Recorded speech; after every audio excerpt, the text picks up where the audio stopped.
പിന്നെ ഞാനിന്ന് പോകുന്ന ഈ സ്ഥലം എന്ന് പറഞ്ഞാൽ നമ്മുടെ കല്ലിൽ ഭഗവതി ക്ഷേത്രം മേദല കേട്ടോ. ഞാൻ ഇവിടുന്ന് രാവിലെ പോയിട്ട് അടിമാലിയിൽ നിന്നാട്ടോ പോകുന്നത്. അടിമാലിയിൽ നിന്ന് രാവിലെ പോയി അവിടെ ചെല്ലുമ്പോൾ ഞാൻ നടന്ന് വണ്ടിയല്ല അവിടെ സൈഡിൽ ഞങ്ങൾ ഒതുക്കി വെച്ചിട്ട് ഞങ്ങൾ രണ്ടാളും കൂടെ ഇവിടെ നിന്ന് നടന്നിട്ടാണ് പോകുന്നത്. ഇവിടെ നടന്ന് ഞാൻ നേരെ ചെന്ന് അമ്പലത്തിൻ്റെ മുറ്റത്ത് ചെല്ലുമ്പോൾ വലിയൊരു മരത്തിനകത്ത് നല്ല കൗതുകം തോന്നുന്ന അത്രയും മനോഹരമായിട്ട് വെറ്റിലക്കൂടി ഇങ്ങനെ മരത്തിൽ തൂങ്ങി കിടക്കുന്നുണ്ട്. ഇപ്പോൾ ചുമ്മാ ഒന്ന് കൈ കൊണ്ടൊക്കെ ഒന്ന് തട്ടിയിട്ട് എൻ്റെ ഒരു കൗതുകം കൊണ്ട് ചെയ്തതാണേ. നല്ല രസമുള്ള കാരണം കൊണ്ട് ഞാനതൊന്ന് കണ്ട് കുറച്ച് നേരം അവിടെ നിന്നു. അതെല്ലാം കഴിഞ്ഞിട്ട് ഞാൻ അമ്പലത്തിൻ്റെ ചുറ്റും ഭാഗത്തേക്കൊക്കെ ആട്ടോ ഞാൻ പോകുന്നത്. വേറെ ഒന്നും കൊണ്ടല്ല, അമ്പലത്തിനകത്തേക്ക് നമുക്ക് പ്രവേശിക്കാൻ കഴിയില്ല എന്നറിയാവുന്നത് കൊണ്ട് അതിൻ്റെ ചുറ്റുഭാഗങ്ങൾ മാത്രമാണ് ഞാൻ വീഡിയോയിൽ പകർത്തിയിട്ടുള്ളത്. എന്തായാലും ഈ ക്ഷേത്രത്തിലേക്ക് എന്നെ എൻ്റെ ഒരു സുഹൃത്തായിട്ട് ഇവിടെ ഇങ്ങനെ ഒരു കല്ലിൽ ക്ഷേത്രമുണ്ട്, വന്ന് ഒരു വീഡിയോ എടുക്കാൻ താല്പര്യമുണ്ടെങ്കിൽ വന്ന് എടുക്കത്തില്ലായിരുന്നോ എന്ന് ചോദിച്ചെൻ്റെ ഒരു സുഹൃത്താണ്. എന്തായാലും അവൻ്റെ കൂടെ ഞാനിത് അവിടെ വന്നു. ഈ സ്ഥലമെല്ലാം കണ്ടു ഭയങ്കരമായിട്ട് എനിക്ക് ഇഷ്ടപ്പെടുന്ന കുറേ സാഹചര്യങ്ങളും സന്തോഷങ്ങളും കിട്ടുന്ന കുറേ നല്ല മനസ്സമാധാനം കിട്ടുന്ന ഒരു സ്ഥലമാട്ടോ ഈ കല്ലിൽ ക്ഷേത്രം. കാണാനൊക്കെ നല്ല ഭംഗിയുള്ളൊരു സ്ഥലമാണ്. ചുറ്റും പുറമൊക്കെ നന്നായിട്ട് നല്ല ഭംഗിയായിട്ട് നല്ല തണലുള്ള മരങ്ങളൊക്കെ ഉണ്ട്. ഇവിടുന്ന് ഞങ്ങൾ നടന്ന് പോകുമ്പോൾ അവിടെ നാഗങ്ങളുടെയൊക്കെ ആണെന്ന് തോന്നുന്നത്. അവിടെ ഇങ്ങനെ ഇതൊക്കെ വെച്ചിട്ടുണ്ട്, കല്ലിൽ കുത്തി വെച്ചിട്ടുണ്ട്. അതുപോലെ തന്നെ ഈ കല്ലിൽ ക്ഷേത്രത്തിൻ്റെ ഒരു ചരിത്രമൊക്കെ പറയുകയാണെങ്കിൽ ഏകദേശം BC 4-ാം നൂറ്റാണ്ടോട് കൂടിയിട്ടൊക്കെ ആട്ടോ ഈ ക്ഷേത്രം പണി കഴിപ്പിച്ചിട്ടുണ്ട് എന്ന് കരുതുന്നതൊക്കെ. അതുപോലെ തന്നെ പിന്നെന്താണ്, ജൈനമതവുമായിട്ടൊക്കെ ഈ കല്ലിൽ ക്ഷേത്രത്തിന് അഭേദ്യമായ ബന്ധമൊക്കെ ഉണ്ടായിരുന്നു എന്നൊക്കെയാണ് പറയപ്പെടുന്നത്. ഞാനെന്തായാലും ഇപ്പോൾ ഈ കയറി പോകുന്ന ഈ വഴി കണ്ടോ, ഈ വഴിയാണെങ്കിൽ നമുക്ക് വാഹനം കൊണ്ടുവന്ന് നിർത്താൻ പറ്റുന്ന വഴിയാട്ടോ. പക്ഷേ ഞാൻ വന്നത് അപ്പുറത്തെ സൈഡിലൂടെ ആദ്യം കാണിച്ച സ്റ്റെപ്പ് വഴിയാണ് ഞാൻ നടന്നു പോകുന്നത്. ഇതാണെങ്കിൽ നമുക്ക് വാഹനം കൊണ്ടുവന്ന് നിർത്തിയിട്ട് നമുക്ക് ക്ഷേത്രത്തിൽ കയറി പോകാവുന്ന ഒരു സ്ഥലവും കൂടെ ഉണ്ട്. എന്തായാലും ഞാൻ ഇവിടുന്ന് നേരെ പോകുന്നത് ഈ ക്ഷേത്രത്തിൻ്റെ ബാക്കിലേക്കൊക്കെ ആട്ടോ. എന്നുവെച്ചാൽ നമുക്ക് അതിൽ കൂടെ ഇപ്പുറത്തെ സൈഡിൽ കൂടെയൊക്കെ ആട്ടോ ഞാൻ കടന്നു പോകുന്നത്. നേരെ ഫ്രണ്ടിൽ കൂടെ ഒന്നും നമുക്ക് വരാൻ കഴിയാത്തത് കൊണ്ട് ആ ക്ഷേത്രത്തിൻ്റെ ഗേറ്റൊക്കെ ഇങ്ങനെ അടച്ചിട്ടിരിക്കുകയാണ്. ഞാൻ അവിടുന്ന് നേരെ നടന്ന് വീണ്ടും പോകുന്നത് ഇതായി പറയുന്ന ഇപ്പോൾ ഈ സ്റ്റെപ്പ് കയറി പോകുന്നൊരു നല്ല നമുക്കൊക്കെ അത്ഭുതം തോന്നാവുന്ന തരത്തിലുള്ളൊരു സ്ഥലത്തേക്കാട്ടോ ഞാനിപ്പോൾ ഈ വഴിയിൽ നിന്ന് നേരെ ചെന്ന് കയറുന്നത്. ഈ അമ്പലത്തിൻ്റെ പുറകിലുള്ള സ്ഥലത്തേക്കാണ്. ഈ പുറകിലുള്ള സ്ഥലത്തേക്ക് ഞാൻ പോകുമ്പോൾ നിങ്ങൾക്ക് അവിടെ ചെല്ലുമ്പോൾ ഒരു എന്താണെന്ന് പറഞ്ഞാൽ നമുക്ക് നല്ല ഇഷ്ടം തോന്നുന്ന അത്ര ഇഷ്ടം തോന്നുന്ന ഒരു സ്ഥലമുണ്ട്. കല്ലിൽ തീർത്ത ഒരു സ്റ്റെപ്പൊക്കെ ഉണ്ട്. ഇതിലൂടെ എല്ലാം കയറി ആ സ്റ്റെപ്പെല്ലാം കയറിയിട്ടാണ് ഞാനിത് നല്ല വഴക്കലൊക്കെ ഉണ്ട്. എങ്കിലും എനിക്ക് ഇഷ്ടപ്പെട്ട സ്ഥലം ആയതുകൊണ്ടിട്ട് ഞാൻ ഇച്ചിരി റിസ്ക് എടുക്കും കേട്ടോ. ഈ കാണുന്ന ചെറിയൊരു ഗുഹ പോലൊരു സംഭവം കണ്ടോ, ഇതിനകത്ത് നല്ലൊരു സംഭവമുണ്ട്. അതെന്താണെന്ന് വെച്ചാൽ നമുക്കത് കണ്ടാലാട്ടോ അതിൻ്റെ ഒരു ഭംഗി മനസ്സിലാവുള്ളൂ. ഈ ജൈന മതസ്ഥരൊക്കെ ഉണ്ടായിരുന്ന ആ കാലഘട്ടത്തിലൊക്കെ ഇവർ ഈ പാറകളിലൊക്കെ കൊത്തുപണികൾ ചെയ്യുമായിരുന്നു എന്നാണ് പറയുന്നത്. അങ്ങനെ കൊത്തുപണികൾ ചെയ്ത് അവരിവിടെ ജീവിച്ചിരുന്നു എന്നുള്ളതിൻ്റെയൊക്കെ തെളിവുകളാണ് ഇതാ ഈ കാണുന്നത്. ഈ പാറയിലേക്ക് നോക്കി നോക്ക്, എന്താ ഇവിടെ ഈ കല്ലിനകത്ത് എന്തോ പൈസയൊക്കെ ഇട്ടിട്ടുണ്ട്. എന്താ ഈ കാണുന്നത് അവിടെ ഒരു കല്ലിനകത്ത് കൊത്തിയെടുത്ത് വെച്ചിരിക്കുന്ന ഒരു രൂപം കേട്ടോ. ആ പാറക്കല്ലിൽ ഞാൻ ഇറങ്ങി വന്നതായി ഇതിലൂടെയാണ് ഞാൻ അതിലേക്ക് ഇറങ്ങി വരുന്നത്. ഇതിലൂടെ ഇറങ്ങി വന്നിട്ടാണ് ഞാൻ ഈ കാണുന്ന ഇത്രയും ഭംഗിയിലൊക്കെ ആ കാലഘട്ടത്തിൽ ഇതുപോലെ കല്ലിനകത്ത് കൊത്തുപണി ചെയ്ത് വെച്ചിരിക്കുന്ന ഒരു മനോഹര ദൃശ്യം കേട്ടോ നമ്മളിപ്പോൾ ഈ കാണുന്നത്. ഇവിടെ എല്ലാം ഇങ്ങനെ കേട്ടോ, ഈ പാറയെടുക്കുകളിലും കരിങ്കല്ലിനും ഒക്കെ ഉള്ളിലൂടെ ആട്ടോ നമ്മൾ ഇതിനകത്ത് കൂടെ വന്നതും പോകുന്നത്. ഇവിടെ മൊത്തം അങ്ങനത്തെ ഒരു കരിങ്കല്ലാണല്ലോ, കല്ലിൽ ഭഗവതി ക്ഷേത്രം എന്ന് തന്നെയാണല്ലോ പറയുന്നത് തന്നെ.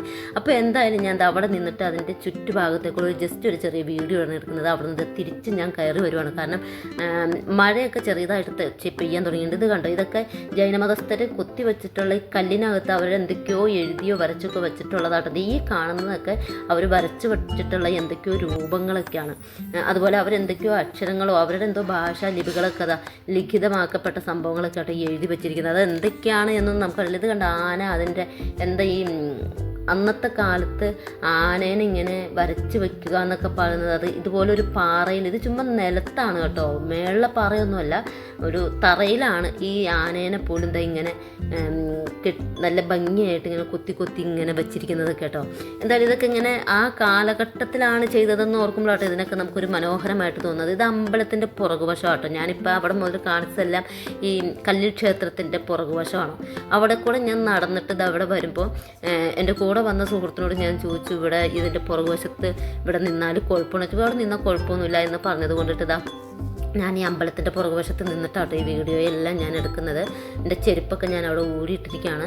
അതെല്ലാം ഊരി അവിടെ വെച്ചിട്ടാണ് കേട്ടോ ഞാനിതാ ഇതിലൂടെ എല്ലാം കയറി ഇങ്ങനെ മുകളിലേക്ക് പോകുന്ന ഇതിൻ്റെ അകത്ത് ഇതിൻ്റെ താഴെയാണ് അമ്പലം. ഈ കാണുന്ന പാറയുടെ താഴെയാണ് അമ്പലം എന്നാട്ടോ എൻ്റെ സുഹൃത്തിനോട് പറഞ്ഞിരിക്കുന്നത്. അങ്ങോട്ടേക്ക് കയറാൻ കഴിയാത്തത് കൊണ്ട് ഞാൻ കയറിയിട്ടില്ല. എന്തായാലും ചെരുപ്പല്ല ഞാൻ താഴെ ഊരി ഭാഗത്ത് വെച്ചിട്ടാണ് ഞാനിങ്ങനെ കയറി പോകുന്നത്. ഇതിൻ്റെ നമ്മളിവിടെ വരുമ്പോൾ നമുക്ക് ഫീൽ ചെയ്യുന്നത് എന്താണെന്ന് വെച്ചാൽ എന്താ പറയുക, നമ്മുടെ മനസ്സിന് ഭയങ്കരമായിട്ടൊരു സമാധാനം, അതുപോലെ ഭയങ്കര ഒരു ശരീരത്തിന് പോലും നമ്മൾക്ക് ഭയങ്കര കൂളായിട്ടുള്ളൊരു അവസ്ഥയായിട്ട് ഇവിടെ വന്നു കഴിയുമ്പോൾ ഒന്ന് ഭയങ്കര നല്ല ഭംഗിയുള്ളൊരു കുറേ മരങ്ങളാൽ ചുറ്റപ്പെട്ട് കുറേ പാറകളുടെ ഇടയിലുള്ള ഒരു അമ്പലമാണ്. 99% ഈ അമ്പലം പണിതിരിക്കുന്നത് കരിങ്കല്ല് കൊണ്ടിട്ട് തന്നെയാണെന്നാണ് പറഞ്ഞിരിക്കുന്നത് കേട്ടോ. 99% കരിങ്കല്ലാണ് ഈ ക്ഷേത്രത്തിൻ്റെ പ്രത്യേകത എന്നാണ് പറയുന്നത്. ആ ക്ഷേത്രം എന്ന് പറയുന്നത് വലിയൊരു എന്താ പറയുക, പാറയുടെ അകത്താണ് ഈ ക്ഷേത്രം. പാറയുടെ താഴ്ഭാഗത്താണ് അതിൻ്റെ മേൽക്കൂര എന്ന് പറയുന്നത് പാറയാണെന്നാണ് പറഞ്ഞത്.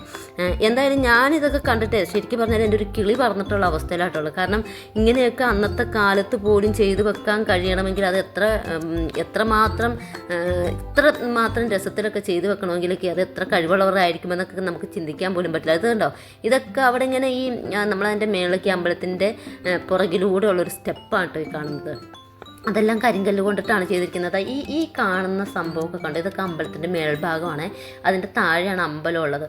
ഇവിടം വരെയാണ് ഞാൻ ജസ്റ്റ് ഒരു വീഡിയോ എടുക്കാൻ വേണ്ടിയിട്ട് ഒന്ന് വന്നതാട്ടോ. ഇവിടെ വരെയാണ് ഞാൻ വന്നുള്ളൂ. ഇവിടുന്ന് ഞാൻ താഴെ തിരിച്ച് പോവുകയാണ് ചെയ്തത്. കാരണം അമ്പലത്തിനകത്ത് കയറുണ്ടല്ലോ എന്ന് വിചാരിച്ചിട്ടാണ്. എന്തായാലും ഈ അമ്പലത്തിലെ എല്ലാ വർഷവും ക്ഷേത്രോത്സവം ഒക്കെ നടക്കാറുണ്ട്. ഇവിടെ ക്ഷേത്രത്തിൽ നല്ല ഉത്സവം നടക്കാറുണ്ട്. ഡിസംബർ മാസത്തിലാണ് ഈ ക്ഷേത്രത്തിൽ ഉത്സവം നടക്കുന്നത്. ആ ഉത്സവം നടക്കുന്ന സമയത്ത് അവിടെ പണ്ട് കാലത്ത് 400 വർഷം പഴക്കമുള്ള ഊട്ടുപുരയാട്ടോ ഈ കാണുന്നത്. അന്നൊക്കെ ഉത്സവം നടക്കുന്ന സമയത്തൊക്കെ ഈ ഊട്ടുപുരയിലായിരുന്നു അത്രേ ഭക്ഷണമെല്ലാം കൊടുത്തുകൊണ്ടിരുന്നത്. ഇവിടെ ഭക്ഷണമെല്ലാം കൊടുക്കാതെ ഈ കാണുന്നത് ക്ഷേത്രക്കുളമാണ്. ഈ കുളത്തിൽ ഉത്സവത്തോടൊക്കെ അനുബന്ധിച്ച് നല്ലൊരു ആറാട്ടൊക്കെ നടക്കുമായിരുന്നു. ഈ ക്ഷേത്രത്തിൻ്റെ മൊത്തം ഭാഗം വരുന്ന 28 ഏക്കറോളം വരുന്ന ഒരു മലയുടെ മുകളിലാണ് ഈ ക്ഷേത്രം ഇരിക്കുന്നതെന്നൊക്കെയാണ് പറയുന്നത്. എന്തായാലും ക്ഷേത്രത്തിൻ്റെ ഇതൊക്കെ ഇതുണ്ട്, ഒരു റിസീവറാണ് കേട്ടോ. അപ്പോൾ അത് പഴയ കാലത്തുള്ള റിസീവർ ഇതൊക്കെ തുരുമ്പ് പിടിച്ചു പോയി. തുരുമ്പ് പിടിച്ചിട്ട് എന്തൊക്കെയോ പോലെ ഇങ്ങനെ ഇരിക്കുകയാണ്. എന്നാലും ആ ക്ഷേത്രക്കുളവും ഊട്ടുപുരയൊക്കെ അത്രയും വർഷം പഴക്കമുള്ള ഒരു ഊട്ടുപുരയൊക്കെ കാണുക എന്ന് പറയുമ്പോൾ ഭയങ്കരമായിട്ട് നമുക്ക് സന്തോഷം തോന്നി കേട്ടോ. ക്ഷേത്രക്കുളം ഇതൊക്കെ കണ്ടിട്ട്. എന്തായാലും ഞാൻ നിങ്ങളെ കാണിക്കുന്നത് ഈ ക്ഷേത്രത്തിൻ്റെ പുറമേയുള്ള ഭാഗങ്ങൾ മാത്രമാണ്. ഈ ക്ഷേത്രത്തിൽ നിങ്ങൾ വന്നു കഴിയുമ്പോഴാണ് നിങ്ങൾക്ക് ഇത് എത്ര രസമുണ്ടെന്നും ഈ കുളമൊക്കെ കാണുമ്പോഴേ നമുക്ക് ഏതൊക്കെയോ നൊസ്റ്റാൾജിയ ഫീൽ ചെയ്യുവേ. നമ്മുടെ ചെറുപ്പകാലങ്ങളിലേക്കുള്ള എന്തൊക്കെയോ കാര്യങ്ങളുമായിട്ട് നമുക്കിതിനെ കണക്ട് ചെയ്യാൻ പറ്റുന്നുണ്ട്. എന്തായാലും ഇതെല്ലാം കണ്ടിട്ട് ഞാൻ ഭയങ്കര ത്രില്ലടിച്ചിട്ടാണ് കേട്ടോ ഉള്ളത്. ചിലതൊക്കെ കാണുമ്പോൾ എൻ്റെ ജീവിതത്തിൽ ആദ്യമായിട്ടുള്ള ഒരു ക്ഷേത്രക്കുളത്തിന് തൊട്ട് ചേർന്നുള്ള സംഭവങ്ങളൊക്കെ ഇതുപോലെ അടുത്ത് കാണാനൊക്കെ പറ്റുന്നത്. എന്തായാലും ഇതെല്ലാം കണ്ട് ഇതാ ഊട്ടുപുരയുടെ മോൾ ഭാഗമാണ്. ഞാൻ അവിടുന്ന് തിരിച്ച് ഇങ്ങോട്ട് നടന്ന് വരുന്ന കേട്ടോ ഈ കാണുന്നത്. ഇവിടുന്ന് തിരിച്ച് ഞാൻ ക്ഷേത്രത്തിൽ നിന്ന് പുറത്തേക്ക് പോവുകയാണ്. അത് ഒരു പേരൊക്കെ എനിക്ക് അവിടുന്ന് 2-3 പേരൊക്കെ കിട്ടിയായിരുന്നു കേട്ടോ. ഞാൻ പേരൊക്കെ എല്ലാം അമ്പലത്തിൽ നിന്ന് പുറത്തിറങ്ങിയിട്ട് കഴിക്കുകയാണ്.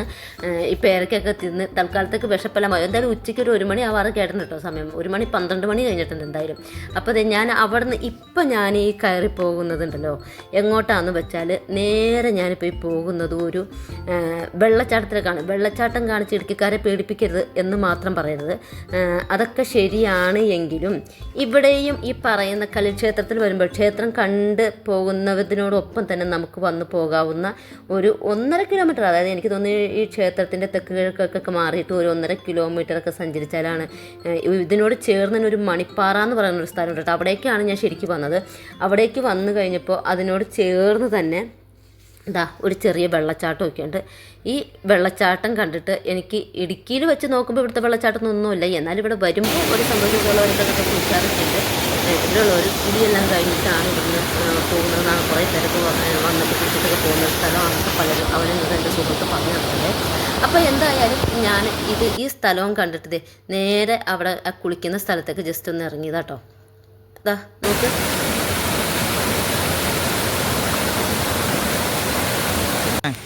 അങ്ങനെ വെള്ളച്ചാട്ടം കണ്ടിട്ട് ഞാൻ നേരെ ചെന്ന് നിൽക്കുന്നത് മണിപ്പാറ.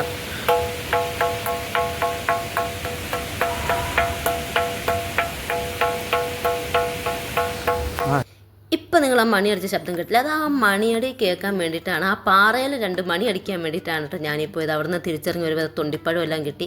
അതെല്ലാം തൊണ്ടെല്ലാം കളഞ്ഞിട്ട് ഞാൻ അവിടെ നിന്ന് അത് കഴിക്കുകയും ചെയ്തു. എന്തായാലും ഈ മണിപ്പാറയെ അവിടെ ഒരു വലിയ പാറയുടെ, അത് ഒരുപാട് പാറ എടുക്കുകളിലൂടെ എല്ലാം കടന്നിട്ട് വേണം അതിനകത്തേക്ക് ചെന്ന് കയറാൻ വേണ്ടിയിട്ട്. അവിടെ ചെന്ന് മണിപ്പാറയിൽ ചെന്ന് കല്ല് വെച്ച് 2 മുട്ടെല്ലാം മുട്ടി അതിൻ്റെ ശബ്ദം എല്ലാം കേട്ടി.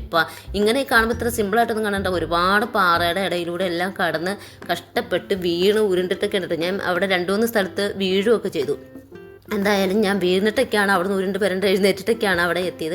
അവിടെ ഒരുപാട് ആളുകൾ കാണാൻ വരുന്നുണ്ട്, ഈ മണിപ്പാറ കാണാൻ വേണ്ടിയിട്ട് വരുന്നുണ്ട്. നല്ല പ്രശസ്തമായിട്ടുള്ളൊരു സ്ഥലം തന്നെ കേട്ടോ ഈ മണിപ്പാറ. കുറച്ചധികം ഇങ്ങനെ നടന്ന് ഈ പാറയിടുക്കിലൂടെ പോകണം എന്നുള്ളൊരു സത്യമാണ്. പക്ഷേ അവിടെ ചെന്ന് കഴിഞ്ഞാൽ നമുക്ക് ഒത്തിരി സന്തോഷം കിട്ടുന്ന ഒരു സംഭവമാണ്. അതായത് എൻ്റെ ജീവിതത്തിൽ ആദ്യമായിട്ടോ ഈ അഡ്വഞ്ചർ ട്രിപ്പ് എന്നൊക്കെ പറയുന്ന പോലത്തെ ഒരു ട്രിപ്പായിരുന്നു കേട്ടോ ഇത് ശരിക്കും. അങ്ങനെ നല്ല ഭംഗിയായിട്ട് അതെല്ലാം ഞാൻ ആസ്വദിച്ചു. അവിടെ നിന്ന് ഞാൻ തിരിച്ചു വന്നപ്പോൾ എന്തായാലും എനിക്ക് തോന്നുന്നു 2 മണിയോട് അനുബന്ധിച്ചിട്ടൊക്കെ കേട്ടോ ഞാൻ അവിടുന്ന് തിരിച്ചു പോരുന്നത്. അവിടുന്ന് ഇതെല്ലാം കണ്ട് ആസ്വദിച്ച് ഞാൻ തിരിച്ചു പോരുന്നതാണ് കാണുന്നത്. അപ്പോൾ അടുത്ത യാത്രയിൽ കാണും വരെ ബൈ ബൈ.